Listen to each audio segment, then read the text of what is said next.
We have a clear plan for change.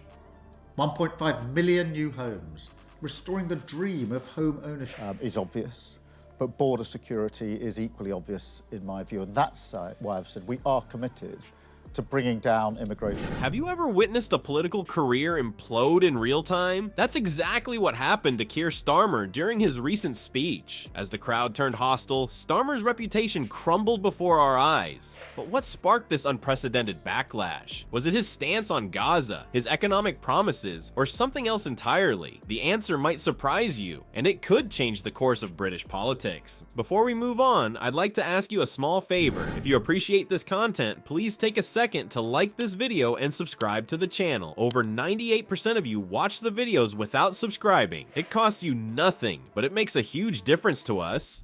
So, did you click the subscribe button?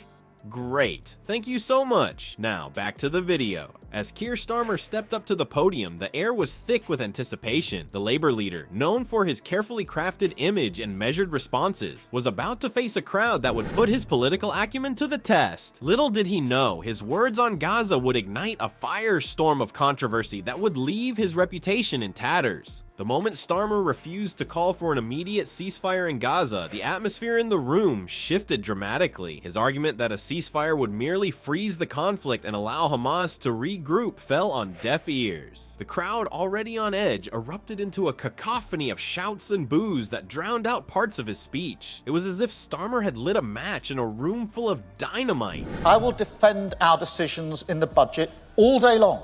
I will defend facing up the harsh light of fiscal reality. Children starting school ready to learn. A more secure energy system. The friends, the loved ones, those directly impacted, and of course the wider community here. But there's no pretending, I think, that... As the Labour leader struggled to regain control, audience members held up signs expressing their discontent. The visual display of protest was a stark reminder that Starmer's position on the humanitarian crisis was wildly out of step with many of his core supporters. The carefully prepared stance on the Israel-Gaza conflict, which Starmer had likely rehearsed for hours, was crumbling before his eyes. Starmer's attempt to justify his position amidst the growing chaos only seemed to fan the flames of outrage. His words, meant to reassure and explain, instead came across as tone-deaf and disconnected from the urgent humanitarian concerns surrounding the conflict. The visceral reaction from the crowd was a clear indication that Starmer had severely misjudged the mood of his audience, and potentially a significant portion of the British public. As the shouts grew louder and the atmosphere more hostile, one couldn't help but wonder, how would this disastrous performance affect Labour's standing with pro-Palestinian voters? The answer, it seemed, was already unfolding before our eyes. Immigration reduced.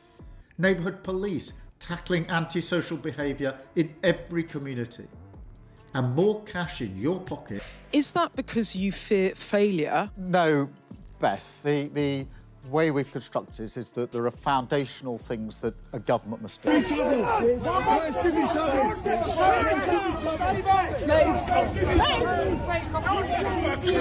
Polling data suggests that a significant portion of the British public supports calls for a ceasefire in Gaza.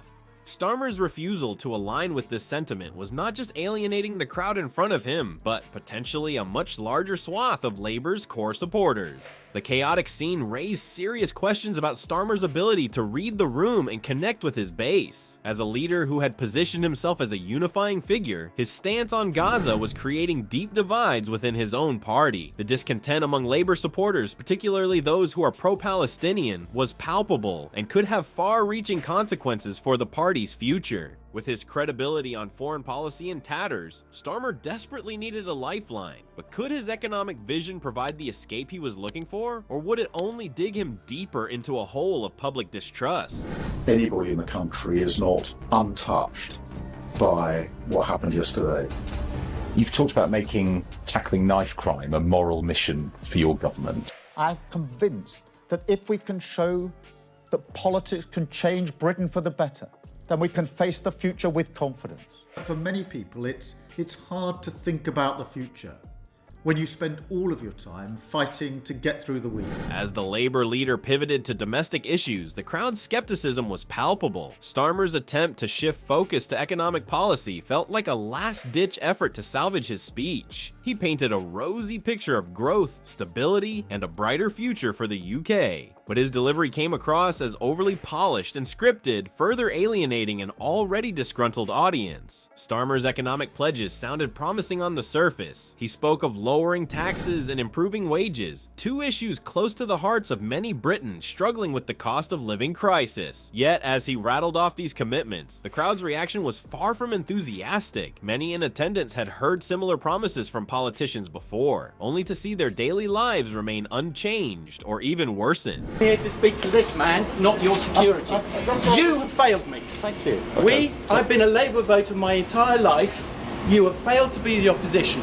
So I want to be clear, until you can look forward and believe in the promise and the prosperity of Britain again, then this government will fight for you. Has the time not come, Prime Minister, to prescribe what is so obviously a terrorist organisation? The disconnect between Starmer's rhetoric and the audience's real-world concerns became increasingly apparent. As he spoke of long-term economic visions, the crowd hungered for immediate, tangible solutions. This gulf between political platitudes and pressing needs reached a boiling point when one exasperated heckler shouted, "How many more children are we going to do something for?" The outburst encapsulated the frustration of those who felt left behind by empty political promises. Starmer's economic vision, meant to be a cornerstone of his speech, was crumbling before his eyes. The Labour Party's failure to provide credible solutions to the ongoing cost of living crisis had eroded trust in his leadership. As he spoke of future prosperity, many in the audience were likely thinking about their current struggles to make ends meet. The reaction to Starmer's economic promises revealed a deeper issue plaguing his leadership. His carefully crafted image as a competent, trustworthy alternative to the current government was unraveling in real time. The polished exterior that had once been his strength now seemed to work against him, making him appear out of touch with the very people he claimed to represent. As the dust settles on Starmer's disastrous speech, the Labour Party finds itself in a state of turmoil. The internal tensions that have been simmering beneath the surface are now boiling over, with some MPs openly questioning Starmer's ability to lead them into the next election. Do you understand? Thousands of people have died because you have failed to do your job and ask the real question. No income tax, no national insurance, no VAT. Means that this budget raises taxes by £40 billion. A fight for change that will define this year, next year, and indeed every waking hour of this government. It's not just the politicians who are having doubts. Longtime Labour supporters are feeling abandoned and betrayed by Starmer's recent positions. This political Icarus moment has left voters scratching their heads about Labour's direction. Is Starmer really the man to challenge the Tories and win back the working class vote? Or has he become just another suit-wearing Westminster elite, out of touch with the people he claims to represent? The fallout from this speech could reshape British politics in ways we can't yet imagine. With the next election looming, Labour needs to present a united front and a clear vision. But how can they do that when their leader seems to be flying blind? Starmer's political future hangs by a thread, and with it, possibly the future of the Labour Party itself.